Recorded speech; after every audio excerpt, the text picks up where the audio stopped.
My name is Adelene Cheong.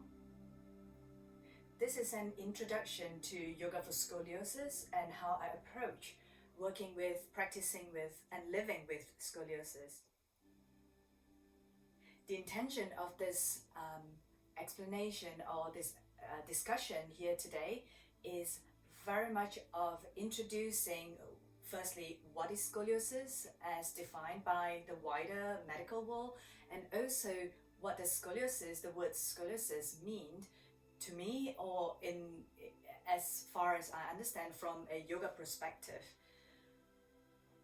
Secondly, I'd like to explain a little bit about the anatomy and physiology of scoliosis and how it affects the whole body, physically, emotionally, and mentally. And the third thing I'd like to share with you here is how do I practice and manage my scoliosis, and potentially how do we also address discomfort and pain which can be brought on by this imbalance, basically the functional imbalance, as much as contraction, tightening of certain areas of the body. So there are quite a few things that I might go through, and there might be a few more things that I'll find interesting that I'll continue to share in this chapter with you. So firstly, the word scoliosis in the wider medical world is a medical term basically to define a lateral curvature of the spine. Lateral curvature meaning it goes from side to side instead of from this view. It's more from this view, from the front view, that the spine goes to the left and right. So naturally, for any upright human being, like when we are upright, from a side profile, side view, there's a natural dip in the neck where it curves in, right? As with the lower back, the lordotic curve in your lumbar spine. So these two curves are slightly curved inwards that way, whereas there are two other curves which are more kyphotic, which is where the ribs attach to the upper back spine, which is more rounded, as with the sacrum tail, which is also more of a rounded, curved in a concavity on the inside. So if I show more clearly on the spinal model, so looking from side view, I'm standing literally just side by exactly how the spine would mirror. So you can see naturally there's a dip in the neck. Yeah, it goes in, as with a curve in with the lower back. And this is the part where the ribs are attached to, I was mentioning earlier. So the ribs are here, it goes from the, attaches from the vertebral bodies to the side, and then come round to the front where it attaches to the breastbone, sternum. And within the rib cage, we can imagine the content within the rib cage, which are the lungs, the heart, and here with the lumbar spine, neighboring to it are our abdominal organs. And when we come down to the sacral area, sacrum and tailbone, this is also a curve of the spine that is more kyphotic, and the tailbone is right at the end, at the bottom tip, in between the sits bones. So you can see this beautiful architecture of construction in order to simply bear weight, to support and allow for mobility, movement. And naturally, when these curves are stacked up congruently, there is minimal and optimal support of the whole structure with very little effort and dysfunction in muscular movement and engagement in day to day. So with scoliosis, a moment ago I was saying that on top of this natural curve that most upright human being would have, that with scoliosis there is also a side-to-side bend. So it goes from side to side. So you can see how the pelvic halves are here, left and right, and the spine on top of being forwards and back curve, there's also a lateral curve that goes from side to side. Now this presentation on top of just talking about the spine, I was a moment ago explaining the definition of scoliosis. it is basically a lateral curvature of the spine accompanied by rotation. Whichever side is concave, whichever side that is slightly indented, so I'm showing it on my body now. So if I have shortened, or probably the lateral curve of my thoracic spine, but upper back spine is curving this way, or if you look from behind, it will probably be like this. So that one side of the shoulder blade, maybe some of you can resonate, one side of the shoulder blade tends to push back. So there's a bit more protrusion at the back, a little hump on the upper back, versus the other side, which is more flat and pushed into the body. And that is showing up the rotational component of the chest and rib cage. As with the lower back, so if the curve presents itself more in the lumbar spine and lower back, you might notice if you put your hands on your waist at the back, kind of lower back area on either side, you might feel if there is a deep rotation or quite a rotation component to the curvature, that one side of your hands tends to fill up with more flesh or muscle bulk, whereas the other side has more hollow to it. Or probably if it's less obvious that way in terms of muscle bulk and tissue that you can feel, you can also palpate and feel the texture of the tissue around the area. So if I were to press my fingers and hand on either side of my lower back, I could potentially feel a little hardness, like a little firmer, hard tissue on one side more so than the other side, which informs me that there is some tightness or over engagement of that side of the tissue. Pause. Just take a moment to sense into your body where you're standing or sitting, and notice the pressure under your sit bone, or the how much you're standing on your right foot or left foot, if there's a preference to it, which may have a knock-on effect to what's carrying above, what it's the base or foundation, how it's carrying the upper spine. Or is it because of the imbalance in one side of the hips or lower back that is affecting how you weight bear under your legs, feet, as with how you sit? So just a recap, the definition as in the as a medical term, there's a lateral curvature of the spine accompanied by rotation. And when I approach yoga for scoliosis, I like to also, of course, consider the bony structure itself being imbalanced, but more so also thinking about the organs being displaced or probably reorganized themselves to fit into the given structure. So if there is a shift of rotation and side bend in the upper back spine, in the thoracic spine, you can imagine how one side of the lung is slightly more squeezed and tightened compared to the other side, which naturally just have lots of space and cavity to breathe. The lung tissue, it's there. We were given birth, we grow with it as an infant, as a child, as a baby.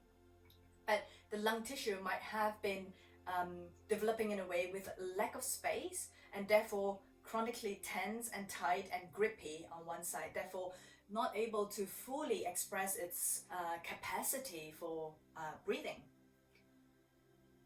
Whereas if the tightness and restriction is along the lower back, so you can imagine if my right hip, so I'm showing with my right hip, if my right hip is hiked up that way, you can imagine that with that shortened side of my right side of the waist, how close it is to the rib, the hip bone and the rib, and potentially the organs that sit along that and inside of this cavity can be also slightly squashed, just lack of space for circulation, for nourishment. So the organs are definitely part of the whole part of the discussion and to be attended to when we practice. Whichever exercises or physio or yoga that you might be choosing to practice. So pay attention to the organ health, organ displacement, reorganization, as much as the structure, what you can see on x-rays. Now, I was saying why I've landed myself with yoga for scoliosis is that I have lived with scoliosis since I was 13, and at that time there wasn't any pain, whilst it is more of an imbalance in the body, and obviously parents are concerned about, my parents are concerned about how I'm gonna potentially function, activities, as well as pregnancy, as well as how am I gonna have back pain or some disability moving forward. So at that point, it was everything. They've put me through, like, just try every possible treatment, from acupuncture to chiropractic treatment to osteopathy to massage therapy, considered bracing as well, and almost had an opportunity to be wheeled into the operation theatre for surgery, for the rod surgery against the spine. So I have to say that I didn't go through the surgery, but I've tried many different modalities and treatments, which most of them are really helpful, especially in relieving discomfort in the body. But what is missing, that I'm really craving, is that I'm not able to help myself on the go. It's more like I'm constantly looking out for someone to fix me and do something for me. And it is a place where I feel really disempowered and frustrated. Also, at some point, it was really shameful, and living with some asymmetry and imbalances, and aesthetically how it looks like, especially for a teenager at that time. How do I look when I put on my swimsuit and all? So it's a lot of mental, emotional stresses on someone living with scoliosis. So that's when I arrived and meet yoga, that yoga is a place where I can really reconnect with myself. It's where I can really pay attention and also be responsible for myself when days I'm feeling better or worse. How do I manage it? And it's something that I feel empowered, that I am in charge and I can do something about it, not because someone else is fixing and doing for me, but rather I am responsible if I'm feeling good that day, or if I'm feeling a little bit of achiness, and what I need to do from there on.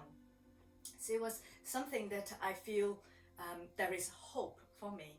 And that's a big word with living with scoliosis, is just having that possibility and hope that it can be better, or at least better in the sense that there is a manageable discomfort and sensation in the body. Of course, some may argue that what about aesthetically, how it looks like? So there are lots of success stories with my students, as with myself. I've spent the last 2 decades and more to investigate how to approach and practice and live with scoliosis, using this, my body, as a laboratory for this research, and also lots of studies and modalities that has helped me understand myself a little bit more. But more importantly, I wanted to say is, with scoliosis, yoga for scoliosis, I'm really looking at a holistic approach of working with scoliosis, and therefore the word itself to me doesn't just represent a physical structural imbalance or asymmetry, but rather there are, of course, physiology of it, the organs and all that we can address and work with and talk about, but more importantly, how the emotional and mental component of yoga has really consolidated and complete. So it's a comprehensive presentation or way of living, how I would continue to approach, practice, teach, live with scoliosis. There are a lot of very helpful modalities out there, but I'm really urging for everyone, especially if you're considering surgery, to exhaust and try everything before the last resort, which is surgery, unless it's something that's really pressing, that the cardiopulmonary, the breathing, the lungs is really collapsing because of that quick growth of growth spurt of adolescence, where the spine is growing quite quickly and the compression is really pressing on the lung capacity or breathing, that it's a matter of urgency. So with scoliosis, it is apparent in terms of after 1 or 2 practice, but it's also more of a short-term, medium-term and long-term view of living, working, practicing with this condition. And I like to use the word, instead of correcting the curve in for yoga for scoliosis, rather that it is a repatterning and reorganizing of the body, or mental body as much as the physical body, in terms of how I would work more harmoniously, how I would live more in harmony with my aspiration and, of course, movement and activities that I am interested in or would like to engage more. So that's a little about scoliosis and yoga for scoliosis. I would like to now talk a little bit about pain and discomfort in the body.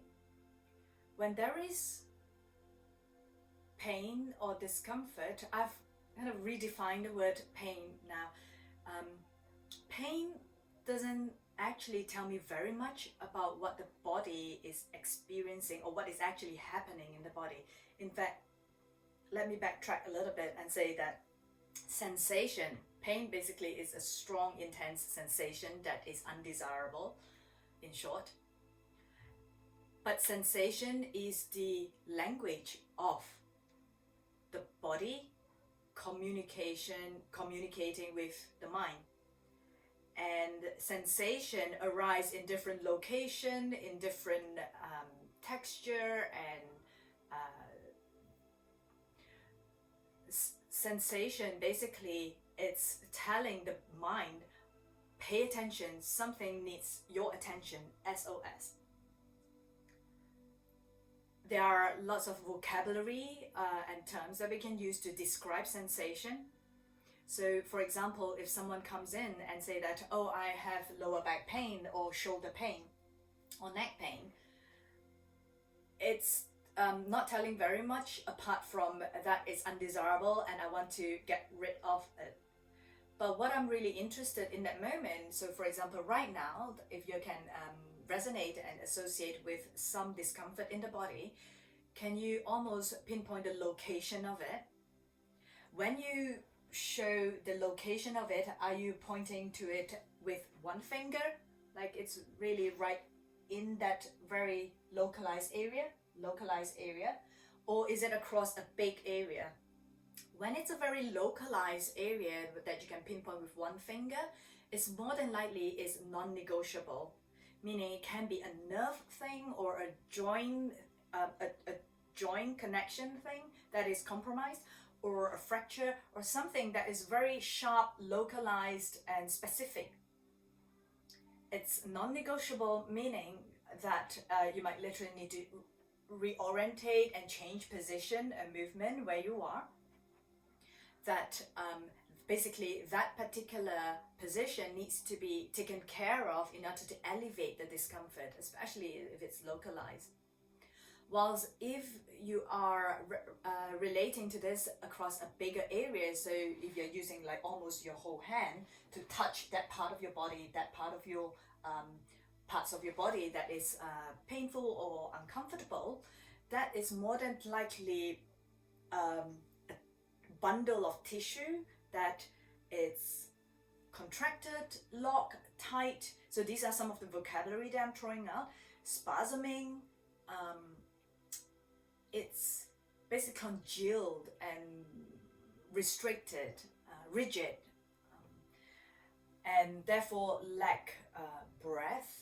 Prana in yoga, one of the modules that I'll be introducing in the program is the flow of prana and energetic flow in the body. There is a blockage for an integrated flow of expressing movement with the whole structure, with the whole body as a community. So instead of saying this is painful or this is like shoulder pain, back pain, how can you describe it with adjectives, with vocabulary to define if it's more of a tissue, muscle thing, or is it in the organs, or is it in the nerve or joint pain, or actually bone fracture pain? And so that is really helpful, where one of the module we go much more in depth into exploring the sensation, the language of the body, sensation in the body, and how do we manage and interact with these information that the body is showing up and trying to ask for help. So that's a little bit about pain. But also now I'd like to touch on how do we approach the practice with scoliosis. So firstly, when I meet a student that first come to me for specifically for this condition, for scoliosis, especially if it's a young adult or teenager, the first thing is I would like to involve the person mentally committed to the process of healing and growth, to re-establish and renew the relationship with this condition. So that has been one of the keystone of where my experience, my healing and practice began. That from that, literally that point onwards, when I'm able to relate to this condition as simply a condition rather than a disability or dysfunction. There is some dysfunction of the muscle, yes, but it's not a disability, but rather it's a condition that needed attention.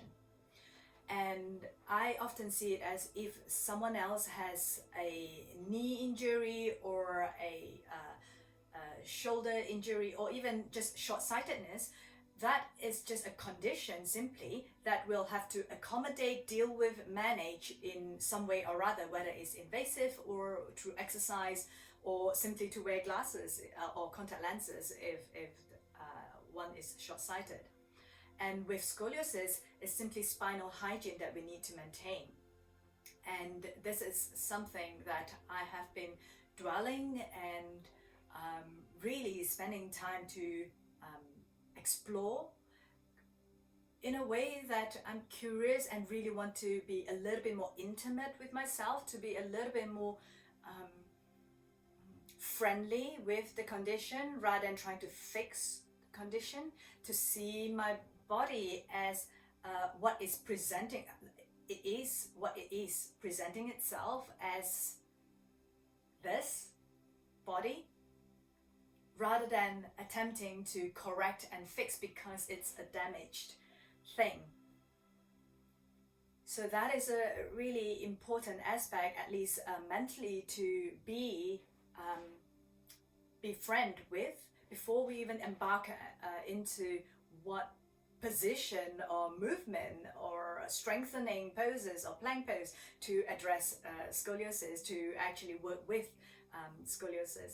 So just take a moment to consider that right now, whether you or someone you know that live with this condition, the accompanying emotional and mental experiences that person might be going through, or you might have experienced.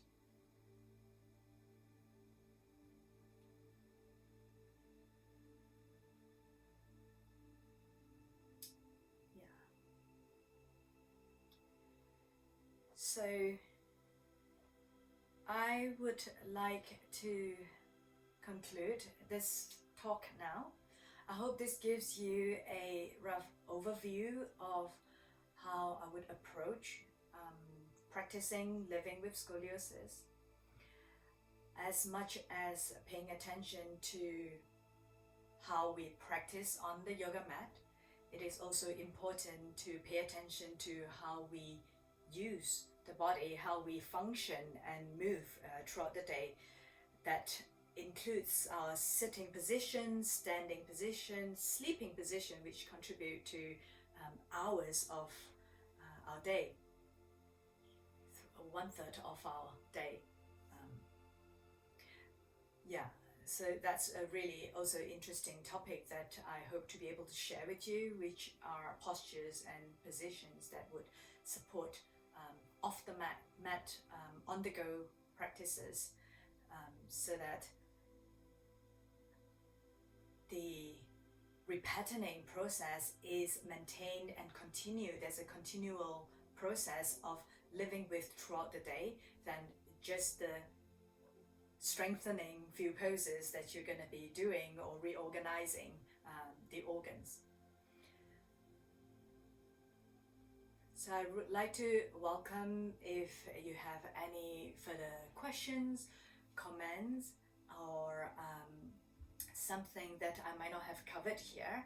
Drop me a message or email from my website. I'll put the website link right down here now. And like to really, it's my passion, it's my lifelong aspiration to be able to share this laboratory, this research that I've done for myself, which hopefully support, inspire, and give you a little bit of idea if there are anything at all that is helpful that you could integrate and take with you into your living and managing scoliosis. It is something that is really close to my heart, and especially that I've lived with it from young, thinking that that's just simply hopelessness at that point, to a point now that I feel that this is simply a blessing to be able to allow me to now share this work and to train others, to teach more and help more with imbalances and with this condition. So thank you for your time and attention here now, if you have stayed with me till now. And I would really hope that you can join me in some of my offerings. So thank you. Namaste.